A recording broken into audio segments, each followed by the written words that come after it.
Boa noite, meus irmãos amados. Queria, antes de mais nada, dizer que é uma responsabilidade e uma imensa honra poder compartilhar a palavra do Senhor com os irmãos. Queria agradecer ao pastor Alex, ao pastor Brian, os demais irmãos que nos permite estar juntos aqui, pela graça de Deus, abrindo a palavra do Senhor, meditando naquilo que o Senhor tem a dizer a nós. Glória a Deus por isso. Que o Senhor venha a ser glorificado nesta noite através da palavra.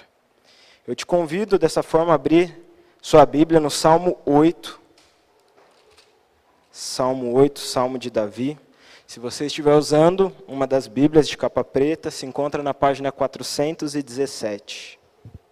Salmo 8, página 417.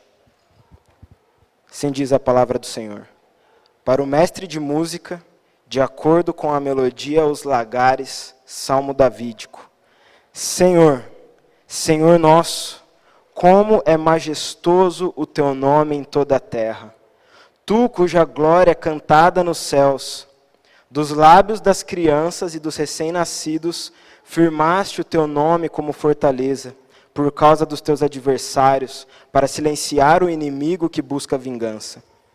Quando contemplo os teus céus, obras dos teus dedos, a lua e as estrelas que ali firmaste, pergunto, que é o homem para que com ele te importes, e o filho do homem para que com ele te preocupes? Tu o fizeste um pouco menor do que os seres celestiais, e o coroaste de glória e de honra. Tu o fizeste dominar sobre as obras das tuas mãos, sob os seus pés tudo puseste, todos os rebanhos e manadas, e até os animais selvagens, as aves do céu, os peixes do mar, e tudo o que percorre as veredas dos mares.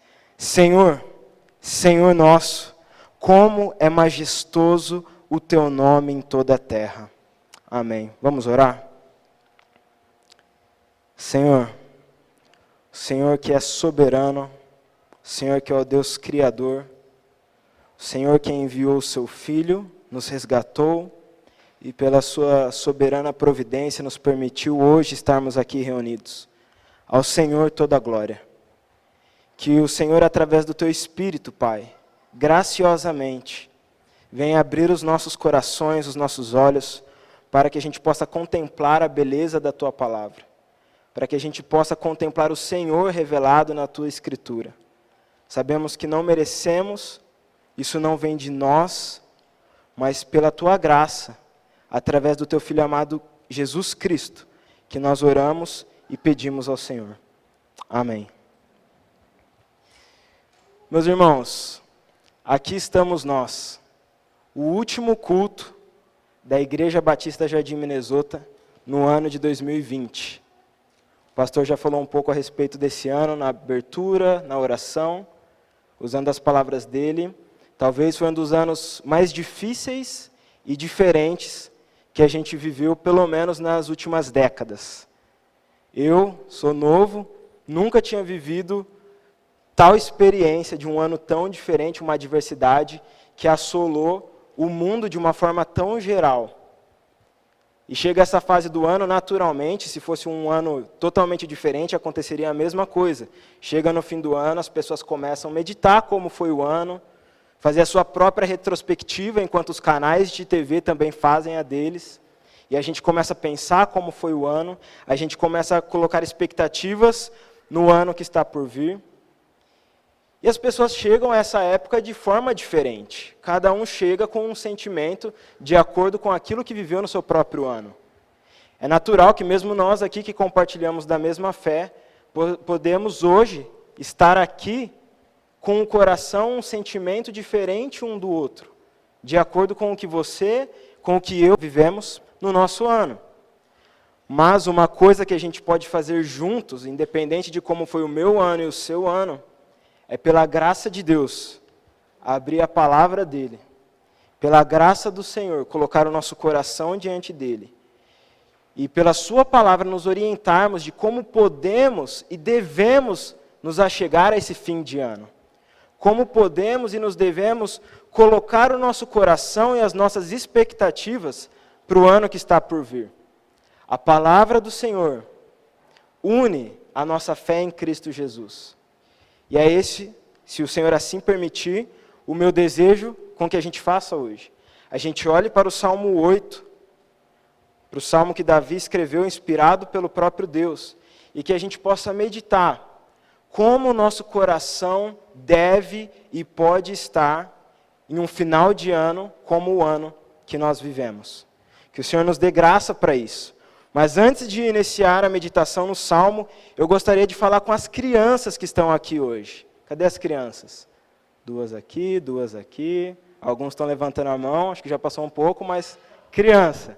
Essa, apesar que para o que eu vou falar, eu sei que muitas crianças de todas as idades já fizeram, porque eu sei que alguns de vocês, algumas das crianças aqui, já ouviram algumas histórias sobre o mundo de Nárnia.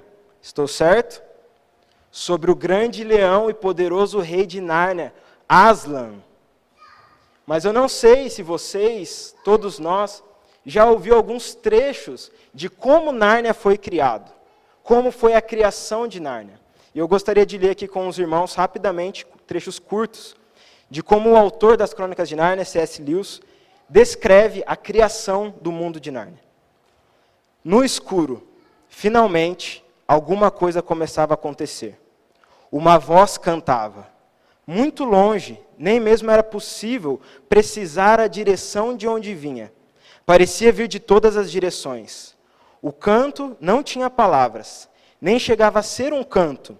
De qualquer forma, era o mais belo som que ele já ouvira. Então, a escuridão em cima cintilava de estrelas.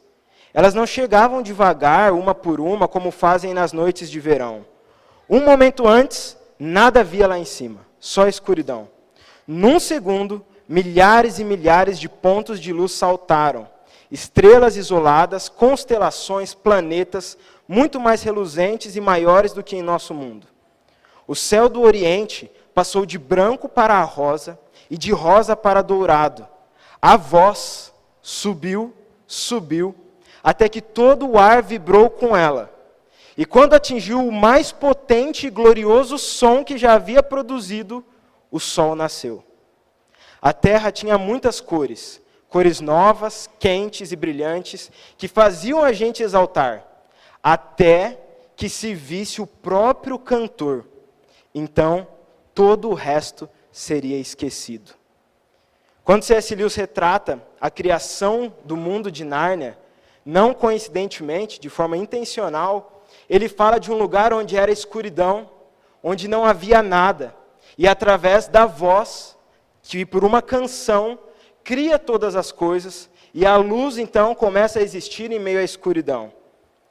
E C.S. Lewis, com a sua habilidade literária, ele pode nos ajudar a imaginar, em meio a todo esse relato majestoso da criação que ele faz sobre Nárnia, ele nos ajuda a meditar sobre essa passagem que nós lemos um pouco antes, de Gênesis capítulo 1, como o Senhor Deus, Criador, carregou a sua criação da sua majestade. Essa é a intenção da gente olhar, essa é a intenção de C.S. Lewis quando ele escreve as Crônicas de Nárnia. É que a gente não pare ali, mas que a gente corra para a Escritura. Porque o relato que a Escritura nos dá é de que um Deus existia quando nada existia. Quando existia trevas, o Espírito pairava sobre as águas. E ele fez surgir a luz. E ele fez tudo isso através da palavra, que João, no capítulo 1, vai chamar do Verbo, o Verbo vivo, o nosso Senhor Jesus Cristo. Através dele, todas as coisas foram criadas. E toda essa criação, ela carrega a majestade do Senhor. E assim como C.S. Lewis descreve, que por mais que a beleza da criação fazia aqueles que assistiam exaltar, à medida que eles olhavam para o Criador, tudo era esquecido. Por quê? Porque a beleza da criação não era da criação, não era um fim em si mesmo. A beleza da criação era a beleza do Criador. Da mesma forma, nós, como olhamos para a criação desse mundo, a gente não pode parar na criação em si, mas a criação deve nos levar para a beleza do nosso Criador, para a majestade do nosso Criador. Esse é o tema do Salmo 8, a majestade do Senhor. Como é majestoso o teu nome em toda a terra. Quem escreveu o Salmo 8, como a gente leu aqui no início, foi Davi, que no segundo livro de Samuel diz que é o suave salmista de Israel. E a gente vê um salmo tão belo, escrito por Davi, falando sobre a majestade de Deus. Um salmo curto, de 9 versículos, Davi repete no início e no fim, como é majestoso o nome de Deus em toda a terra. Então, parece que o caminho que a gente pode trilhar nas Escrituras, para entender onde o nosso coração deve estar nesse fim de ano, é na majestade do Senhor. Independente de como foi o seu ano ou como foi o meu ano, pela palavra de Deus, eu acho que a gente pode guiar o nosso coração para encerrar esse ano contemplando sobre a majestade do nosso Deus. Porque o nome dele é majestoso em toda a terra. Se o Senhor permitir, a minha intenção é que a gente faça isso em 2 partes. E a primeira parte é olhando para os versículos 1 e 2, enxergando a dinâmica que Davi faz para contemplar a majestade de Deus. Existe uma dinâmica que ele faz 2 exercícios. O primeiro exercício, vemos Davi exaltando um Deus transcendente. O que é um Deus transcendente? É um Deus superior. É um Deus que está acima, além da nossa realidade. Ele não está limitado ao que nós vivemos aqui. Ele está além disso. Vamos ler o versículo 1, novamente. Senhor, Senhor nosso, como é majestoso o teu nome em toda a terra, tu cuja glória é cantada nos céus. Davi, ele não limita a majestade de Deus à nossa realidade. Deus, ele não é limitado a nós como somos limitados em tempo e espaço. Eu e você, nós não conseguimos estar aqui agora e estar lá na casa dos nossos familiares agora. Ou nós estamos aqui, ou nós estamos lá. O Senhor Deus, ele é transcendente a essa realidade. A majestade do nome dele está em toda a terra. A majestade do nome dele não está somente em um templo, somente em um monte. A majestade do nome dele está em toda a terra. Ele não é como os reis desse mundo. Se você gosta um pouco de cultura medieval, das histórias reais ou fictícias, das grandes guerras dos tronos e dos reinos, você percebe que a majestade de um rei termina quando começa a majestade do outro rei. Aquele rei ele é majestoso para o povo dele e somente ali. Para o outro povo, num outro território, é aquele rei que é majestoso. Isso não é verdade sobre o nosso Deus. O nosso Deus não é como o rei desse mundo. O nosso Deus, a majestade dele está em toda a terra, em todos os povos, em todas as nações, em todos os reinos, em todos os tempos. Desde quando ele criou esse mundo, e por toda a eternidade, a sua majestade está em toda a terra. Porque ele é um Deus transcendente, ele é um Deus que está acima de nós. No versículo 1, a última frase diz que a glória dele é cantada nos céus. Em outras versões vai dizer que Deus colocou nos céus a tua majestade. Os ídolos, os falsos ídolos deste mundo, eles são venerados, eles são adorados pelas coisas que acontecem nessa terra, pelas coisas que eles fizeram aqui nessa terra. Mas o nosso Deus, a sua majestade, transcende os atos que acontecem aqui nessa terra. Ele é rei e majestoso por todos os lugares celestiais e terrenos. A majestade, a glória dele é cantada nos céus. Ele é adorado por nós, ele é adorado pelos anjos. O Senhor Deus, ele está muito além, ele é muito maior. Não há nada comparado ao nosso Deus e à sua majestade. O maior rei que já passou por essa terra, o maior governante, aquele que teve mais fãs e seguidores, nada e ninguém se compara ao nosso Deus, porque a majestade do nome dele está em toda a terra. Qual que é a base que Davi dá para que a glória de Deus seja cantada nos céus?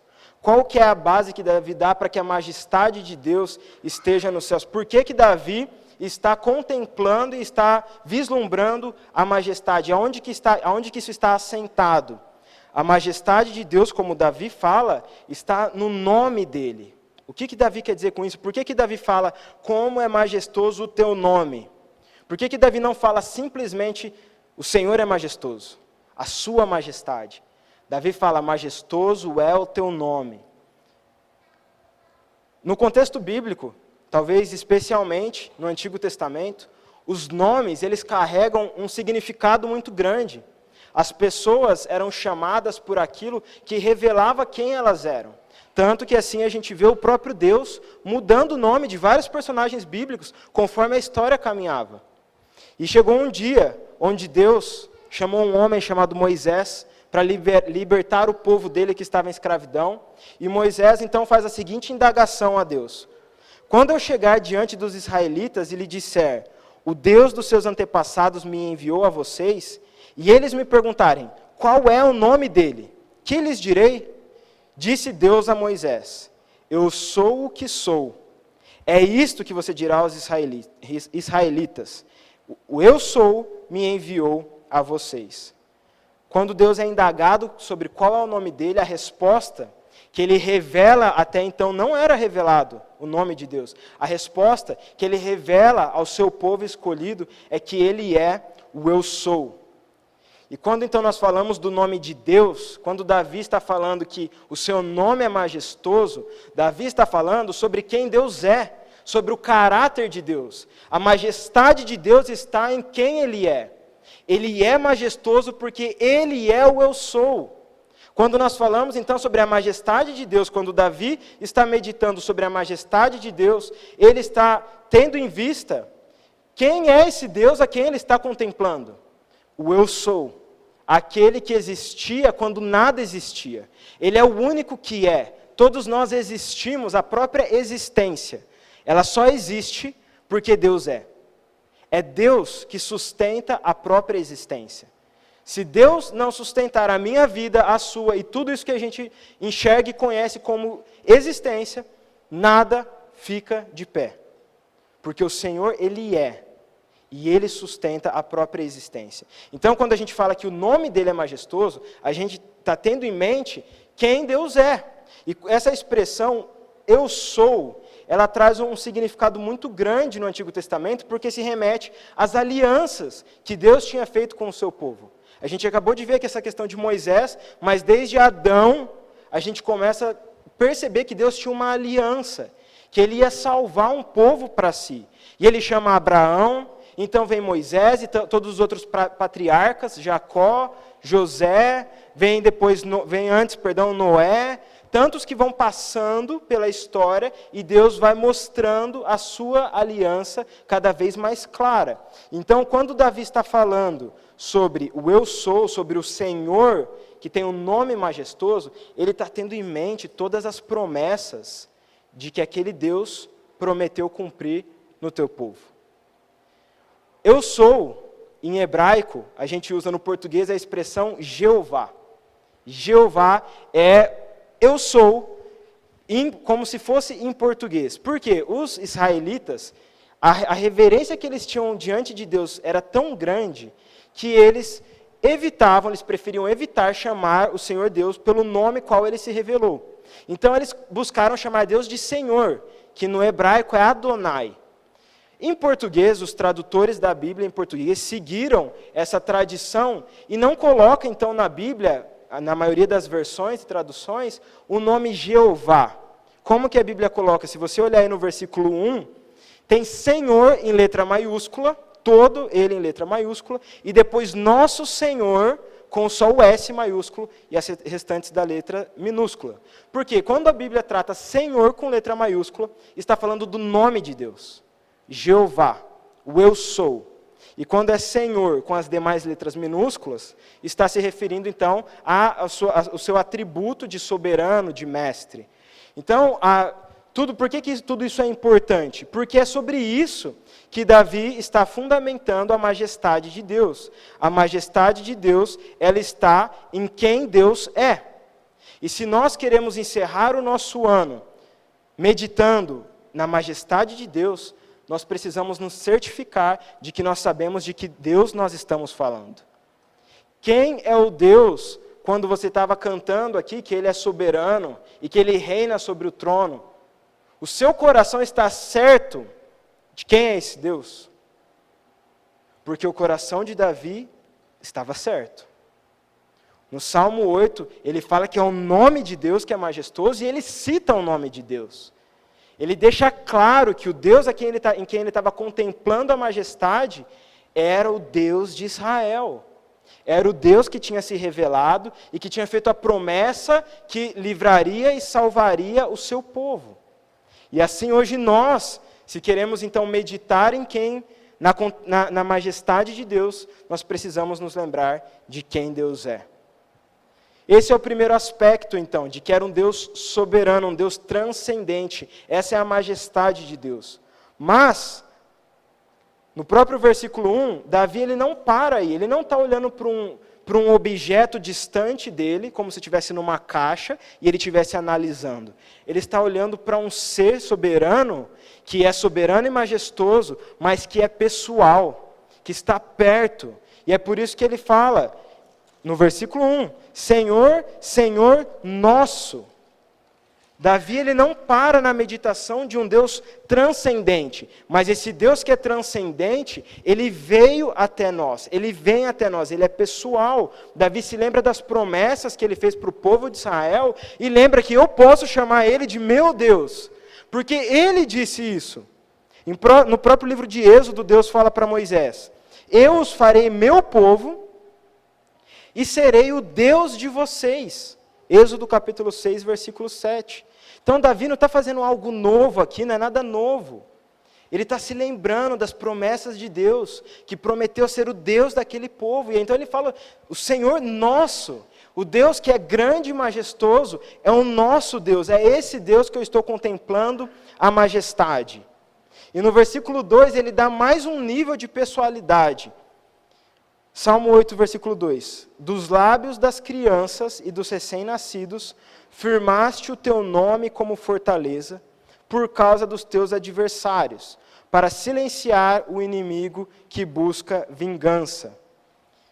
O Senhor Deus, quando Ele escolhe se revelar ao seu povo, Ele escolhe um povo para conduzir, Ele não vai atrás daqueles que se julgavam ser grandes e sábios, os poderosos reis, os grandes sábios. Não, ele vai atrás de um povo que seria escravizado, que seria exilado, um povo que começou em um casal onde a mulher era estéril, e ele faz uma promessa de que aquele casal, em Abraão, viria uma grande multidão, um povo, mas ele pega um casal que não podia engravidar, e faz essa promessa. E através disso ele sempre vai pegando os improváveis, aqueles que são pequenos. Ele vai pegando Moisés, que várias vezes vai indagando, Senhor, mas eu não posso, como que vai ser isso? Se me perguntarem aquilo. Mas o Senhor escolhe, o Senhor vai escolhendo, o Senhor escolhe um povo, então, que é pequeno diante dos grandes reinos da época. E muitas vezes, quando Israel se tornava um povo grande, Deus pegava e limitava o seu exército para ir para a batalha com um povo pequeno. Paulo vai dizer em 1 Coríntios, capítulo 1, versículo 27, mas Deus escolheu as coisas loucas do mundo para envergonhar os sábios, e escolheu as coisas fracas do mundo para envergonhar as fortes. É isso que Davi está falando. O nome de Deus, Deus escolheu que através dos pequenos, através das crianças, dos recém-nascidos, através dele, o nome de Deus fosse firmado como fortaleza, para combater os seus adversários. Deus, Ele escolhe aqueles conforme o seu amor, conforme a sua soberana vontade, aqueles que vão render toda a glória a Ele. É por isso que Deus age dessa forma. É porque é o nome dEle que é majestoso em toda a terra. E quando Ele escolhe então os pequenos e os improváveis, o nome dEle, a glória dEle aumenta. Porque as pessoas olham e reconhecem. Foi Deus que fez aquilo naquela vida. Foi Deus que fez aquilo naquele povo. Não foi Moisés, não foi Abraão, não foi Noé, foi Deus. Não foi eu, não foi você, foi Deus. É por isso que você está aqui hoje. Desculpa se você ouviu algo diferente disso antes e eu vou te frustrar. Você não é especial. Você não tem um valor que faça Deus se atrair por você. Se você olhar para você mesmo, buscando algo que faça impressionar a Deus, você vai se frustrar. Mas essa frustração pode ser o primeiro passo de uma grande jornada de glória de Deus, onde você vai perceber que nada que nós pudéssemos fazer atrairia Deus para nós. Mas por conta do amor e da graça dele, ele se volta a nós, ele vem até nós, e ele nos salva e nos usa para a glória do nome dele. E para fazer mais uma citação às Crônicas de Nárnia, não é isso que Aslan faz? Quem que ele chama para liderar o povo nas guerras? Quem que ele traz de outro mundo para vir ao mundo de Nárnia liderar aqueles seres sobrenaturais? Crianças. Sempre são as crianças que vão para Nárnia e lideram o povo em guerra. O Senhor escolhe os pequenos para que o nome dele seja engrandecido. Encerrando essa primeira parte, qual que é a dinâmica então de Davi ao contemplar o Senhor? Ele olha para um Deus transcendente, mas que também é um Deus pessoal. Ele olha para o Deus Jeová, mas que também é o nosso Senhor. Ele olha para o Deus que a glória foi colocada nos céus, mas que firmou o nome na boca dos pequeninos. É um Deus que é grande, mas como a gente cantou, mesmo em meio a tanta glória, ele ainda se importa conosco. Tamanho é o seu amor, tamanho é a sua graça. Como é majestoso o nome de Deus em toda a terra. Então, Davi, nessa dinâmica, entre o Salmo 8, versículo 1 e o versículo 9, ele vai descrever como que a gente pode, então, olhar para a majestade de Deus. E o que eu quero fazer com os irmãos é olhar três formas de como nós podemos enxergar a majestade do nome de Deus em toda a terra, a partir do Salmo 8. A primeira forma é que a majestade do nome de Deus é vista através da criação. Olha o versículo 3. Quando contemplo os teus céus, obra dos teus dedos, a lua e as estrelas que ali firmaste. Qual que era o exercício que Davi estava fazendo? Ele estava olhando para a criação. Ele estava olhando para as obras da mão do Deus Criador. Que por isso a gente leu Gênesis 1 aqui, porque a gente fez o que Davi estava fazendo. A gente estava olhando para o Deus Criador. A gente estava olhando para as coisas que Deus criou. E quando a gente olha para a criação, a gente vê a glória do Criador. O próprio Davi diz em outro salmo, Salmo 19, versículo 1. Os céus proclamam a glória de Deus, e o firmamento anuncia as obras das suas mãos. A gente olha para a criação de Deus e a gente contempla o Criador. A gente não pode parar em uma grande paisagem, a gente não pode parar no que está à nossa volta e parar ali, ficar ali. A gente precisa dar esse próximo passo e contemplar a glória de Deus que se revela através da criação, como também o apóstolo Paulo diz em Romanos capítulo 1. Pois desde a criação do mundo, os atributos invisíveis de Deus, seu eterno poder e a sua natureza divina, têm sido vistos claramente, sendo compreendidos por meio das coisas criadas, de forma que tais homens são indesculpáveis. A criação de Deus revela os atributos do Senhor. A gente olha para a criação e a gente vê que não foi a mãe natureza, não foi o acaso, mas foi um ser soberano e racional que criou tudo isso, que a gente olha e a gente contempla.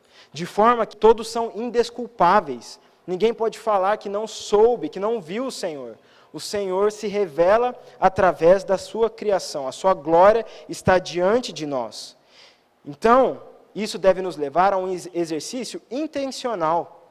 Meus irmãos, quantas vezes, nos seus últimos dias, você parou na correria do seu dia a dia, para contemplar a criação do nosso Deus?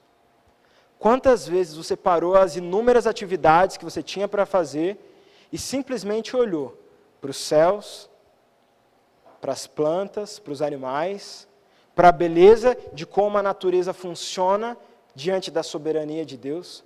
Quantas vezes nós fizemos como o salmista e paramos diante da criação para contemplar a majestade de Deus? Mas se olharmos fixamente, com a graça de Deus agindo no nosso coração, a gente pode olhar para a criação e dizer, como o salmista, como Davi, como é majestoso o teu nome em toda a terra, por conta da sua criação. Mas, à medida que Davi então olha a grandeza e a majestade de Deus na criação, isso traz um vislumbre, ele fica tão maravilhado que ele então olha para si mesmo. E ele continua então no versículo 4. Pergunto, que é o homem para que com ele te importes? E o filho do homem para que com ele te preocupes? Após olhar para a criação, Davi olha para a criatura que Deus criou, o próprio homem. E essa é a segunda forma como a gente pode observar a majestade de Deus em toda a terra, através da criatura e através da relação de Deus para com ela. Porque Davi olha para a criação e ele fala, não é possível, um Deus tão grande, por quê? Por que ele olharia para mim? Por que ele se voltaria para mim? Por que ele me visitaria? Um Deus tão grande diante de mim, que sou tão pequeno, pecador, desonrei a aliança de Deus, desde o meu pai Adão, toda a humanidade vindo em pecado, a natureza pecaminosa. Por que Deus, tão grande e majestoso, olharia para mim? E aí Davi se lembra de outro trecho de Gênesis 1 que nós lemos, que foi sobre a criação do homem.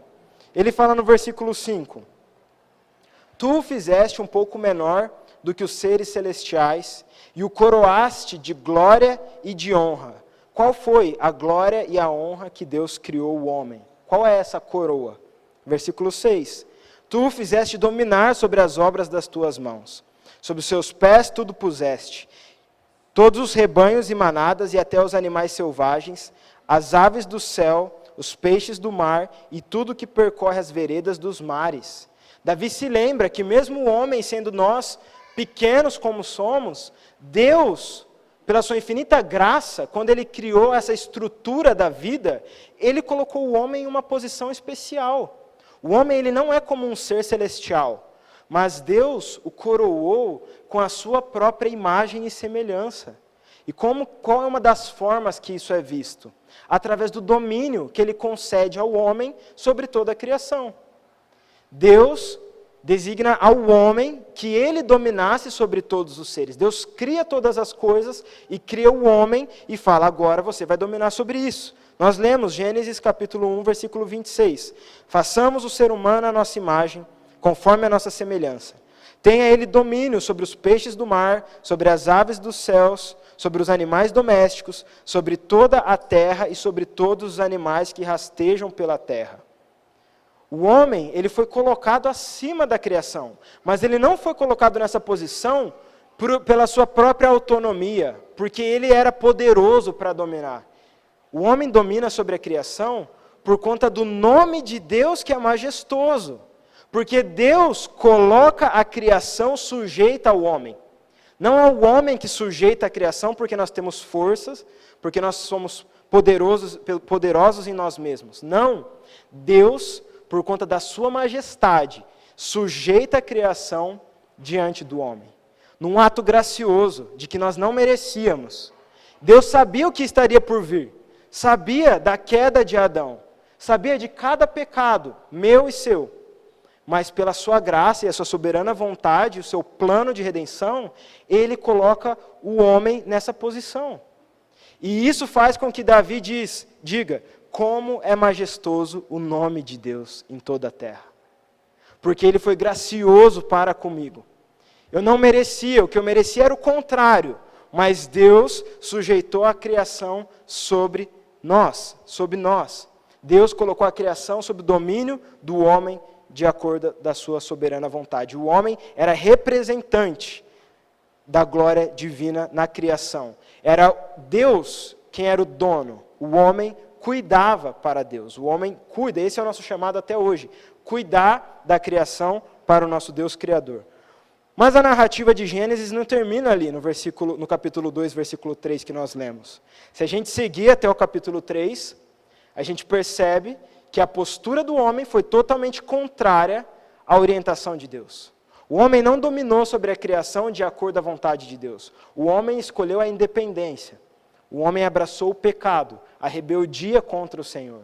Ele rompeu o relacionamento que existia entre ele e Deus, e dessa forma o pecado então agora afeta o próprio homem, afeta o homem e a sua relação com Deus, que agora foi rompida, afeta o relacionamento do homem com o outro homem, com a criatura, afetada pelo pecado, e a relação do homem para com a criação.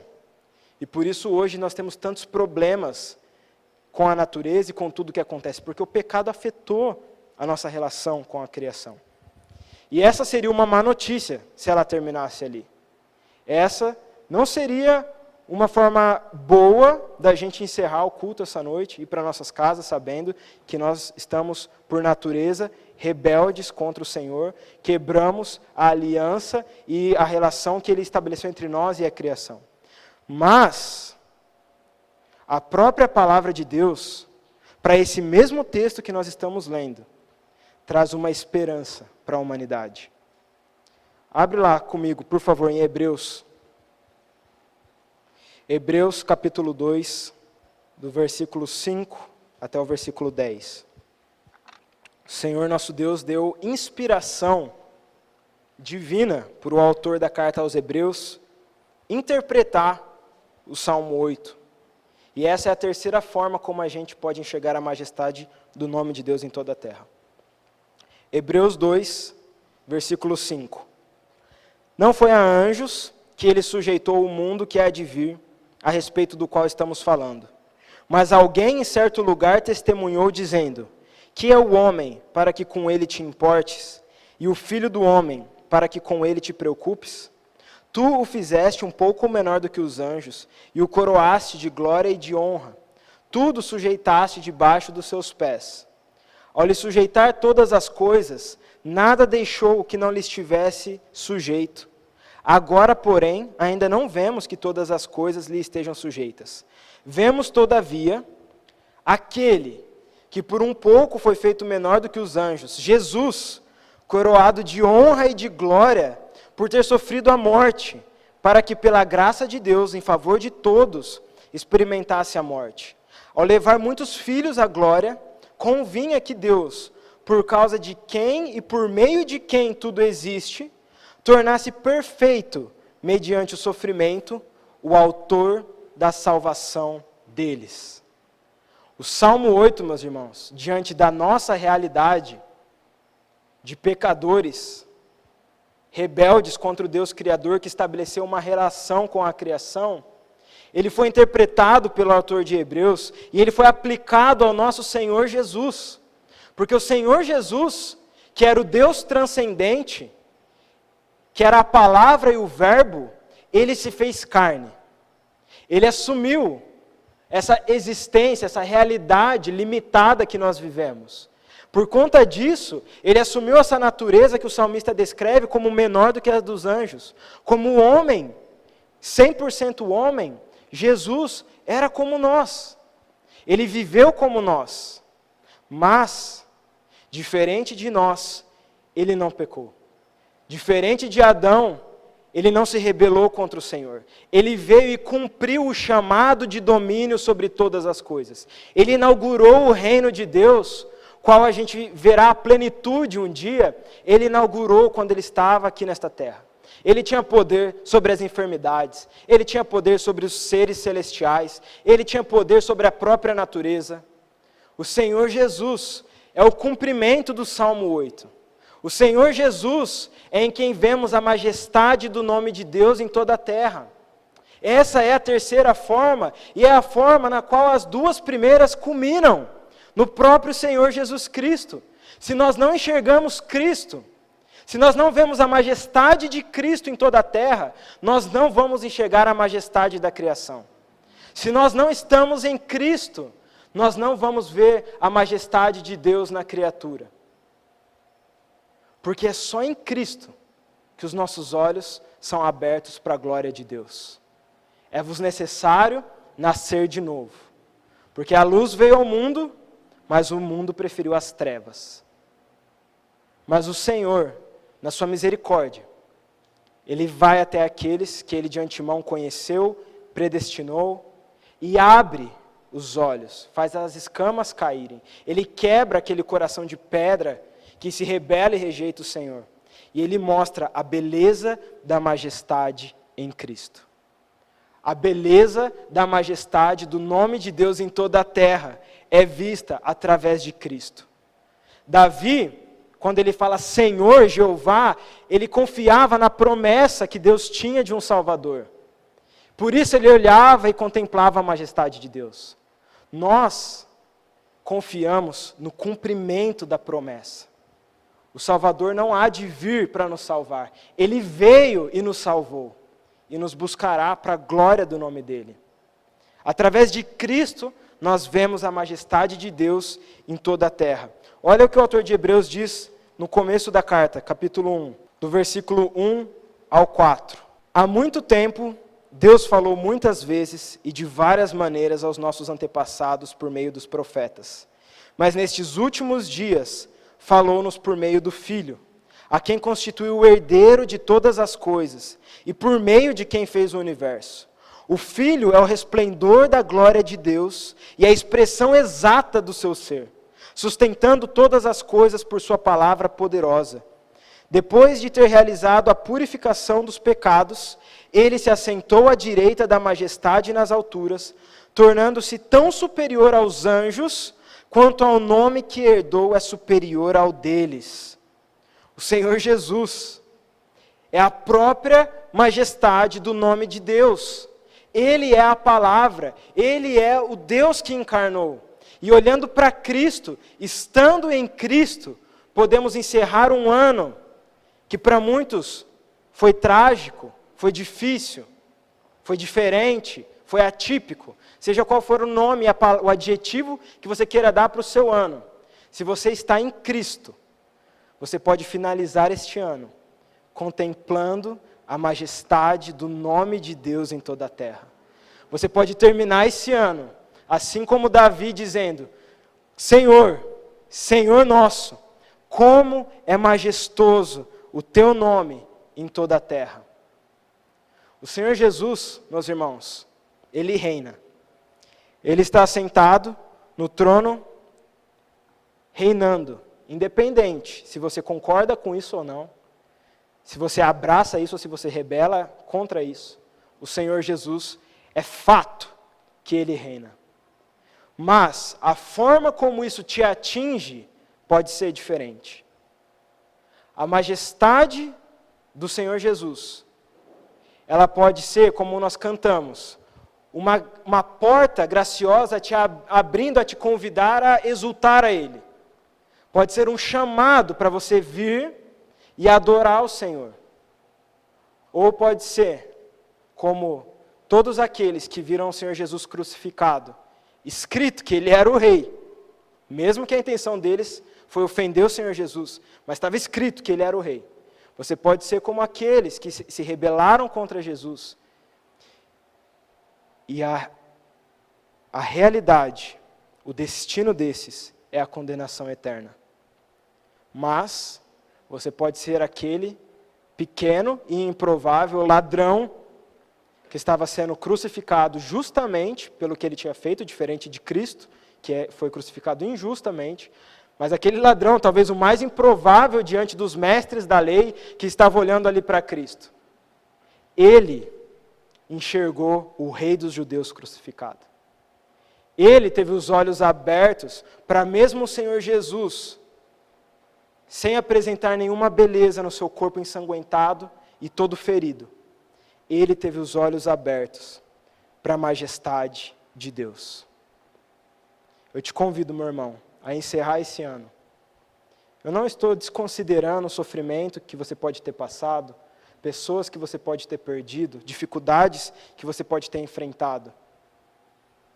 A Bíblia nos prepara para que esse mundo, a nossa vida aqui, ela vai ser difícil, ela vai ter momentos difíceis. Mas eu te convido à esperança de que esse mundo ele foi vencido pelo Rei.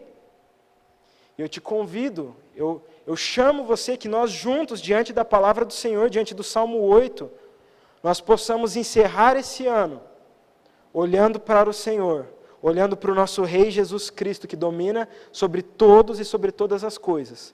Nós possamos encerrar proclamando, Senhor, Senhor nosso, como é majestoso o Teu nome em toda a terra. Feche os seus olhos, vamos orar.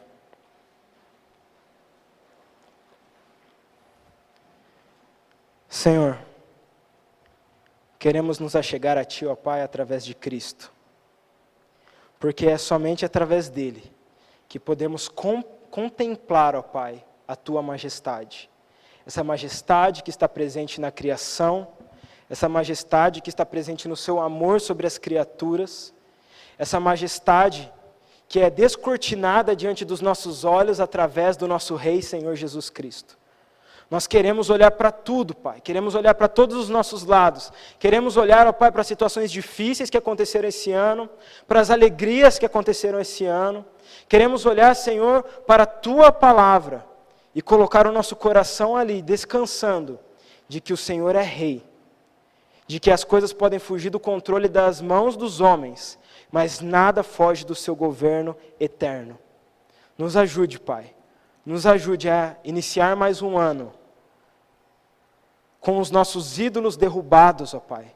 Nos ajude a iniciar o nosso ano não confiando na tecnologia do homem, não confiando no nosso presidente ou no presidente de qualquer outra nação, não colocando a nossa confiança em nós mesmos, mas confiando unicamente no nosso Rei, Senhor Jesus Cristo. Ele, que era o Deus, a palavra, o Verbo, que se encarnou, viveu em nosso lugar de uma forma totalmente diferente e contrária da qual vivemos em Adão e na nossa natureza caída.